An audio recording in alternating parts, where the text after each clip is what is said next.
Fala, Ana! Aqui nós falamos sobre a técnica poderosa do homestaging e estratégias do marketing imobiliário. Eu sou a Ana, corretora de imóveis. E eu sou a Ana, designer de interiores. E hoje o tema é como transformar um não em um sim do proprietário do imóvel. Quando nós começamos a fazer homestaging instintivamente há mais de 10 anos atrás, o que eu ouvi do corretor? Não precisa fazer nada no imóvel, deixa o imóvel assim mesmo. E aí foi se passando 1 mês, 2 meses, 3 meses, até que eu e a Ana, a gente resolvesse fazer alguma coisa para tornar aquele imóvel mais atrativo, já que nós sabíamos que a gente já tinha colocado ele num valor que era o valor de mercado. Por que eu estou contando essa história? Porque eu acho que tem 2 fatores que vão tornar o imóvel realmente atrativo para conseguir que ele seja vendido. Um deles é o valor do imóvel, o valor que estão pedindo no imóvel, e outro são as condições que aquele imóvel se encontra. Na realidade, eu acho que o que faz a venda do imóvel é a combinação desses 2 fatores. Então, naturalmente, quando a pessoa precisa vender o imóvel, ela tem que tornar esse imóvel atrativo. Quando nós começamos a vender o serviço de homestaging, até o meu marido duvidava que as pessoas fossem pagar por isso. Com o tempo, nós fomos vendo que quando a gente coloca os números na mesa, até eu compraria o nosso serviço. Quando a gente fecha uma proposta, eu gosto de terminar ela com aquela sensação que eu compraria aquilo, que o que eu estou oferecendo, aquela solução é uma solução que vai agregar e vai facilitar a vida do proprietário.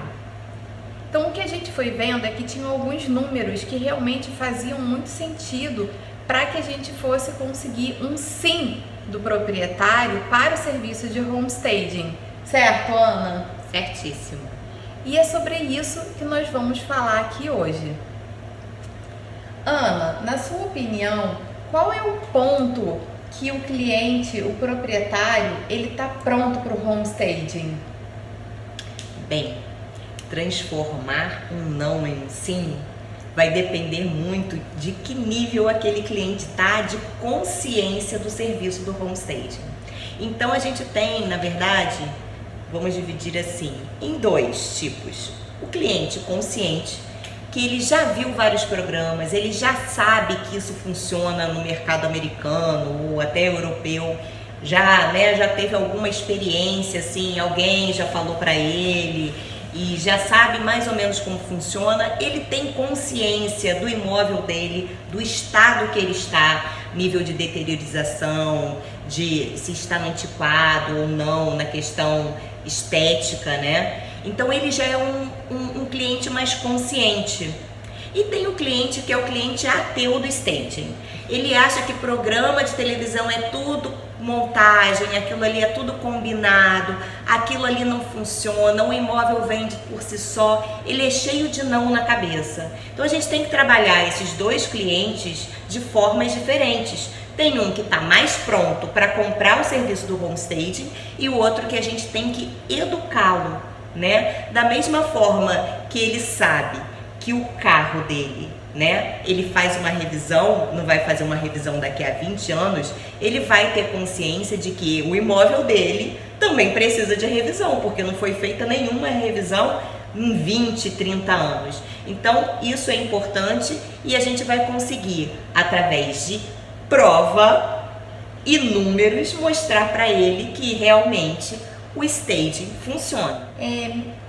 Como você acha que a gente pode trabalhar melhor o cliente que é o ateu do homestaging? O que você precisa fazer para ele passar a acreditar nesse serviço? O ponto exato que ele passa a pelo menos considerar aquele serviço é quando ele já colocou o imóvel dele no mercado, tá com vários corretores, várias imobiliárias, bem no estilo do estilo brasileiro de corretagem, né? E ele estava imaginando que se aquele imóvel é bom para ele, vai ser bom para muitas pessoas. E que assim que ele apresentar aquele imóvel, ele vai ter muitas visitas, ele vai ter muitas propostas, e aí o tempo vai passando e ele vai se perguntando: peraí, tem alguma coisa de errado? Não recebi pouquíssimas visitas, zero ou nem, né, zero proposta, ou pouquíssimas propostas, enfim. E aquilo começa a, né, criar aquela dúvida na cabeça dele. Poxa, será que é o mercado? Será que o corretor não está fazendo bom trabalho? Ou realmente será que o que aquelas meninas falaram, que o meu apartamento está desatualizado, que está precisando uma melhoria, aquilo ali tem algum fundamento? E aí esse é o ponto exato que a gente entra, né? Quando ele toma consciência do tempo que ficou e se realmente aquela condição do imóvel dele é a melhor que ele pode apresentar. A Ana deu um exemplo, né, de realmente como que a gente precisa educar esse cliente e do ponto, né, às vezes esse cliente, que é o cliente ateu, ele acha que o imóvel dele é um imóvel que já está bom, que já está dentro do valor, mas quando começa a passar o tempo, que nem o exemplo que eu dei nosso, começa a passar o tempo e a pessoa começa a não ter retorno, não ter visita e não ter proposta, ela começa a reavaliar aquilo. Então, uma das perguntas que a gente usa no nosso script inicial, assim, na nossa entrevista inicial, é há quanto tempo o imóvel dela está no mercado. E isso eu noto que é uma coisa que ajuda muito a pessoa a tornar consciente, porque às vezes é uma pergunta que ela mesmo não se fez ainda, né? Então ela vai assim, bom, há quanto tempo está no mercado? Então a gente pergunta a partir daí, em quantas imobiliárias você está trabalhando? Então isso aí também já dá uma base para ela, se está em uma só, se está em outras e mesmo assim ele não teve resultado, né? E aí a pergunta é a seguinte: quantas visitas você já teve no imóvel? E seguinte a essa pergunta, quantas propostas você já teve no imóvel? Porque é isso que a gente vai estar medindo realmente se esse imóvel está atrativo no mercado ou não. Porque ele pode achar que o imóvel dele é um imóvel excelente, que ele vai se vender por si só, por ser uma excelente localização, por exemplo, mas se não tem ninguém visitando, é porque no mercado atual, de acordo com os concorrentes que estão ali, para a pessoa que está comprando, aquele imóvel não está tão atrativo assim. Então eu acho que essas perguntas realmente são perguntas chaves para a pessoa realmente ela se tornar consciente de que o imóvel dela de repente não está tão atrativo assim e ele precisa sim ser olhado com mais cuidado por um profissional. Uma pergunta muito recorrente também das nossas alunas, e eu sinto que isso é uma cobrança até pessoal minha que eu tinha, era qual o resultado que a gente iria apresentar com o serviço de homestaging. Em quanto tempo o imóvel vai ser vendido, né? E aí eu pergunto para você, como que você acha que a gente pode combater, né, esse tipo de resposta ou de objeção que possa surgir do cliente? É verdade. Muitas vezes os clientes tentam exigir uma resposta, né? Uma confirmação de que o imóvel dele vai ser vendido em X tempo, né? Essa garantia, infelizmente, o stager não pode dar, porque ele não tem bola de cristal. Como nenhum outro investimento, quando você vai fazer um investimento no banco, por exemplo, o gerente do banco também não vai te falar qual vai ser o rendimento exato que aquele investimento vai te garantir. Não existe. Qualquer investimento você tem um grau de risco diferenciado e você tem uma média de projeção de retorno daquele investimento. Aí a gente está falando até, por exemplo, uma franquia. Quando se né, se vende uma franquia, o franqueador, ele te mostra dados.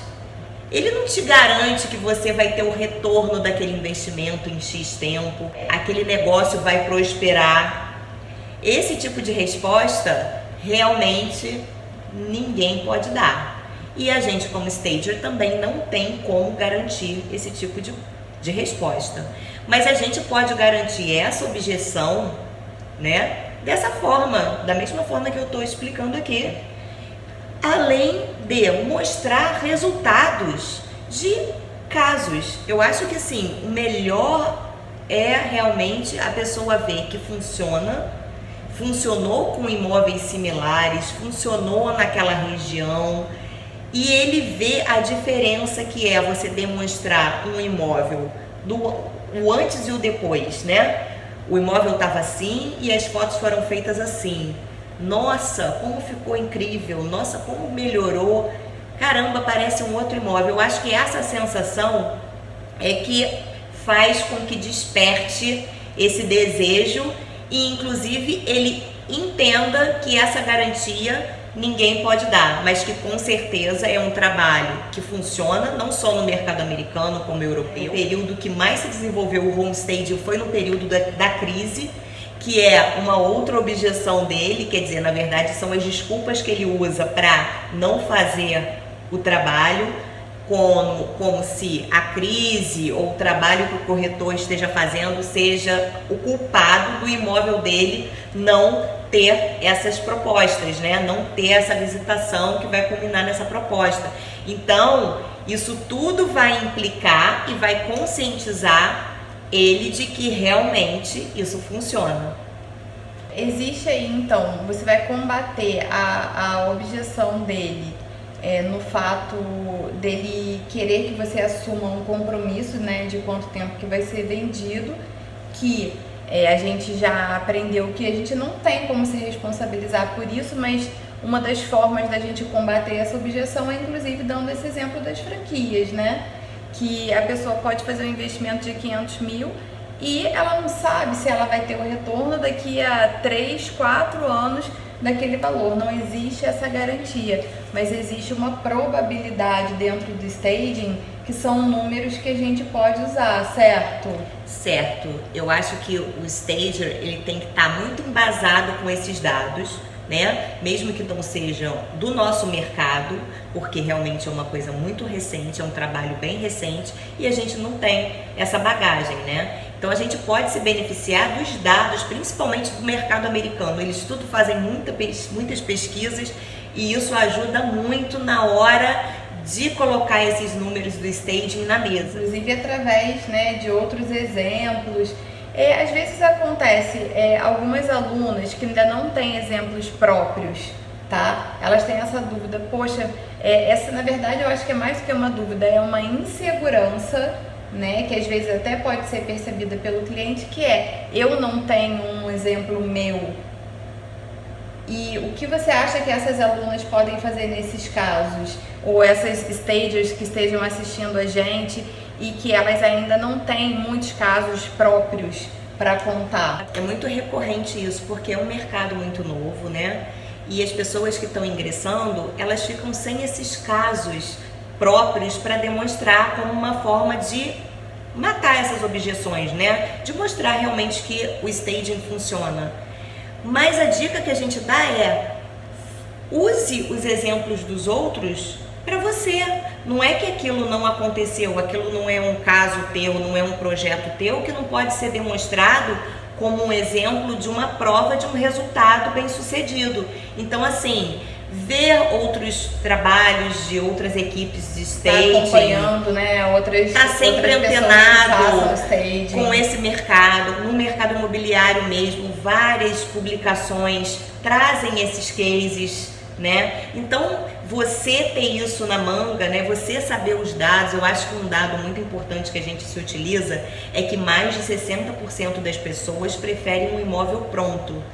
Isso é um dado fenomenal, porque realmente as pessoas quando estão comprando um imóvel, elas muitas vezes estão morando num imóvel alugado, né? Elas precisam vender, elas estão fazendo um upgrade, então elas estão vendendo o imóvel que elas estão, então elas precisam que esse imóvel esteja o mais pronto possível para ela se mudar quase que imediatamente. Se ela for fazer uma obra, uma montagem de um apartamento, tem que ser uma coisa muito curta. Isso tudo, né? Implica num custo para ela, que na verdade é um custo indireto, vamos dizer assim, né?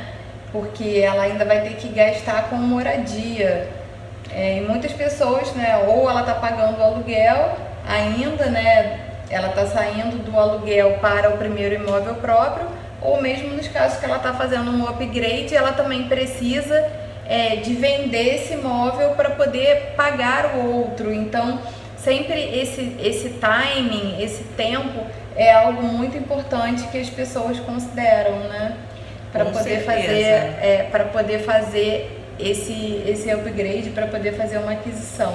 E isso é muito importante também, o stager entender e dominar. Ele não tem que fazer apenas saber fazer a decoração como investimento, né? A decoração para vender. Ele tem que entender como esse proprietário, né, ele está vendendo, como o outro está comprando, para justamente ele poder dar essas respostas na hora de vender o serviço dele também. Sim, com certeza. E uma outra coisa que eu acho muito importante é que eu já enxerguei, nós enxergamos, né, na realidade, com as alunas que principalmente já trabalham com decoração, arquitetas, designers, elas estão acostumadas a ver a decoração como bem-estar e ela não vê em qual imóvel que aquela decoração está inserida.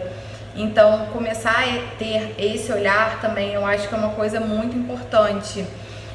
Eu até quero dar um exemplo de um caso, não foi um caso de staging em si, um caso de um cliente que estava na dúvida. Ele entrou em contato comigo através das redes sociais e ele estava interessado em uma casa que estava vendo comigo dentro de um condomínio.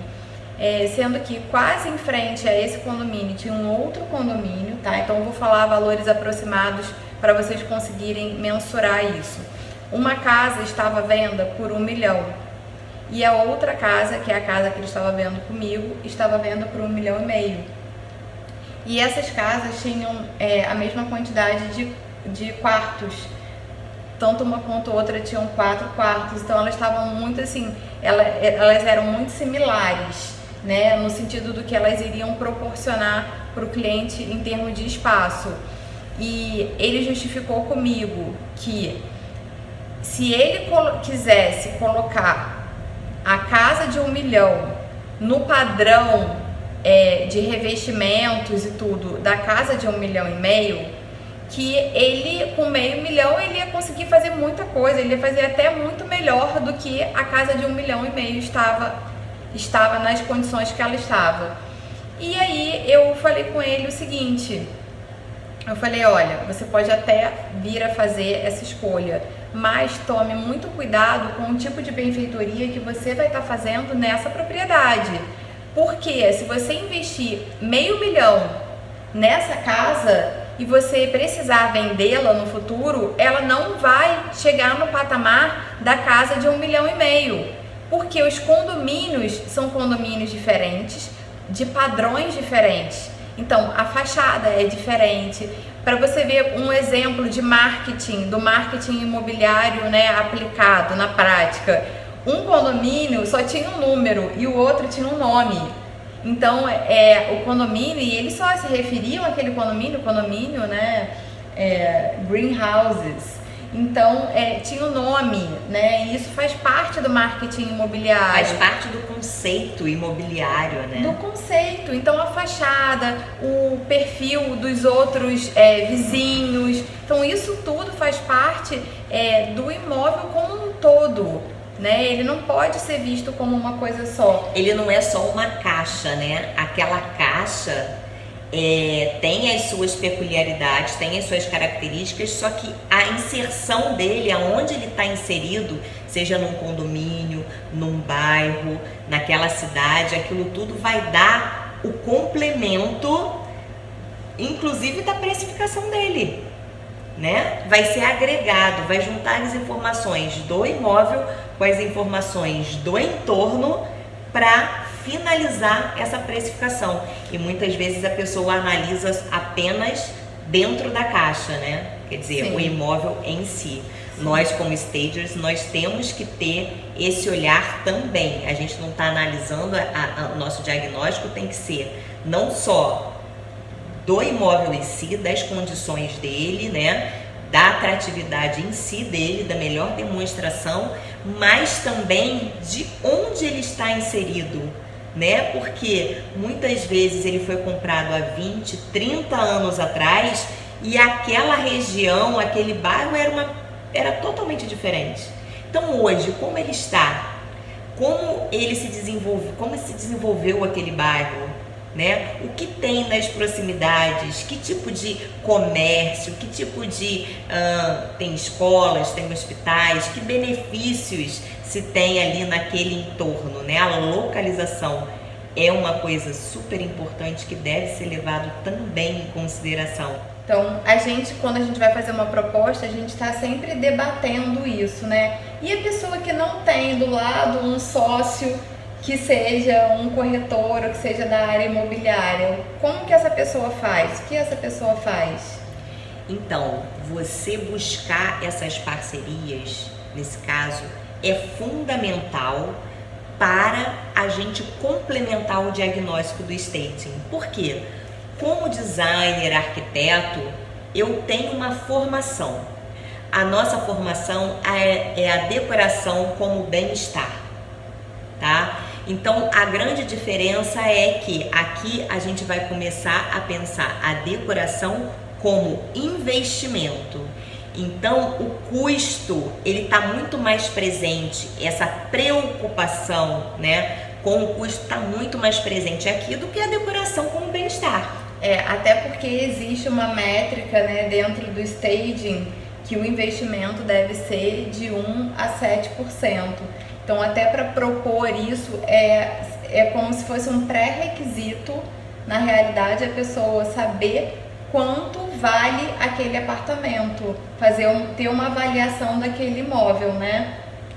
Eu acho que o primeiro desafio do stager como projetista, vamos dizer assim, é ele pensar nesse percentual, né? Que seria o percentual de 1 a 7% do valor total do imóvel, que seria o investimento para aquele trabalho de staging. Ele pensar isso juntamente com o que é necessário naquele imóvel para ele melhor se apresentar.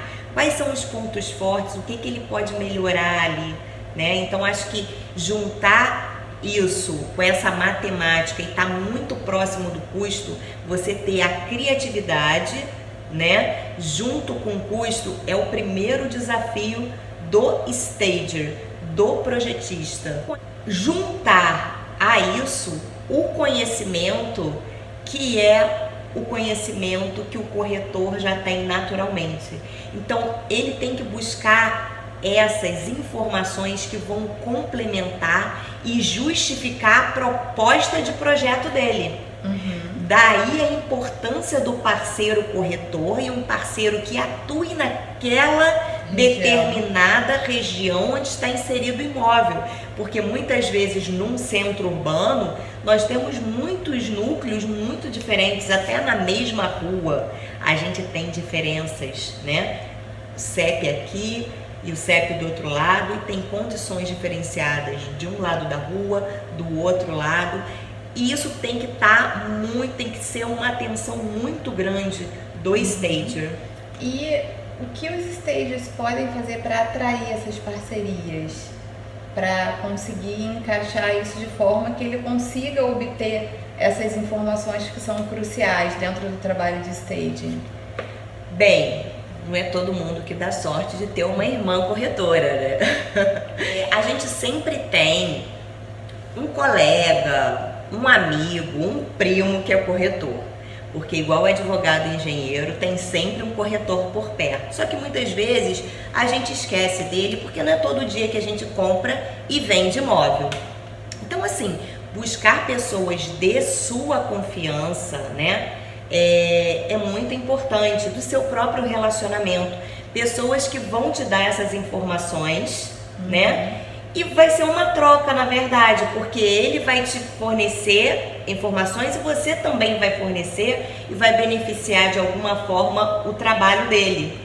Então daí acho que a parceria é justamente isso. Os dois ganham com aquela casadinha, né? E é isso que a gente sempre busca incentivar nas nossas alunas. A busca por esse conhecimento, né? Por essas pessoas especializadas, que são os corretores, que estão em ação e eles têm muita informação para dar pra gente. É verdade. E às vezes acontece também, eu tenho alguns colegas que entram em contato comigo e eles precisam saber de alguma informação da área de decoração. Por exemplo, eu tenho um cliente que está querendo comprar um imóvel nesse determinado local, mas o imóvel ele vai precisar reformar todo. Quanto você acha que ele consegue, com qual valor ele consegue fazer esse tipo de obra, né? Então é legal porque existe aí a parceria, né? Não vai ser só o stager que vai estar pegando informação o tempo todo, ele também vai estar dando informação. E uma outra coisa que eu acho legal é também não ficar presa só à nossa rede de contatos. A nossa rede de contatos ela é maravilhosa, inclusive a atenção que a gente vai ter de pessoas que já são da nossa rede de contatos, com certeza vai ser muito, né, teoricamente melhor, né, do que uma pessoa que a gente conheça mais superficialmente. No entanto, eu acho que a gente não pode negligenciar as redes sociais como uma ferramenta de encontrar essas parcerias também, porque inclusive nós fazemos parcerias também, assim. E então eu acho que a rede pode ir aumentando quando você começa a olhar também um pouquinho nas redes sociais, ver qual é o tipo de corretor que está fazendo um trabalho diferenciado, porque eu acredito que esse tipo de corretor também ele vai estar mais aberto ao tipo de proposta de homestaging, até para ele começar a divulgar o trabalho de homestaging para os clientes proprietários dele, né? Então eu acho que isso pode ser também bem interessante. É muito importante essa conscientização dos proprietários, né? Quando a gente está sempre conversando sobre isso com as pessoas de um modo geral, porque isso vai divulgando simplesmente. Mas a gente falando com pessoas da área, né? Como funciona o trabalho e tem realmente as pessoas que têm uma visão maior, que veem essas novidades, que estão mais antenadas, né? Já não são aqueles corretores muito da antiga, né? Que eles já estão mais fechados para novos pensamentos. E aí você vê pessoas com um pensamento mais amplo, com uma visão melhor, é com essas pessoas que você deve buscar, são essas pessoas que você deve atuar. E é uma parceria, porque a consultoria na hora do design, da arquitetura de interiores, também ocorre muitas vezes para o corretor fechar uma venda, eles, né, já fiz algumas outras parcerias que eles me pediram uma certa ajuda nesse sentido, para saber se naquele espaço de X metros quadrados se daria para fazer uma cozinha americana, se, enfim, daria para fazer um closet naquele quarto. São questões que a pessoa que está comprando não consegue, né, não tem essa resposta, e nem o corretor. E para ele não falar uma resposta, né, sem conhecimento, ele vai procurar esse especialista. E ele traz aquilo ali também como uma forma de ganhar um sim, né, de fechar uma venda. É verdade. Então, assim, tem que ser criativo mesmo, tem que usar dados, né, tem que usar casos de sucesso, tem que usar o exemplo das outras pessoas, para sim você transformar o não em um sim, para você fechar mais negócios. Em uma frase, o que você pode resumir do episódio de hoje? O mais importante disso tudo é que a gente sabe que a forma que as pessoas buscam um imóvel é universal. Seja nos Estados Unidos, na Europa, ou na Austrália, ou no Brasil, no Rio de Janeiro e em Niterói. O que as pessoas querem é morar em um lar. E é isso que a gente está procurando fazer com um homestaging. A gente vai ficando por aqui com mais um episódio do programa Fala, Ana! E se você gostou, aproveita para dar um joinha e se inscrever no nosso canal para acompanhar os próximos vídeos. Até breve! Tchau, tchau!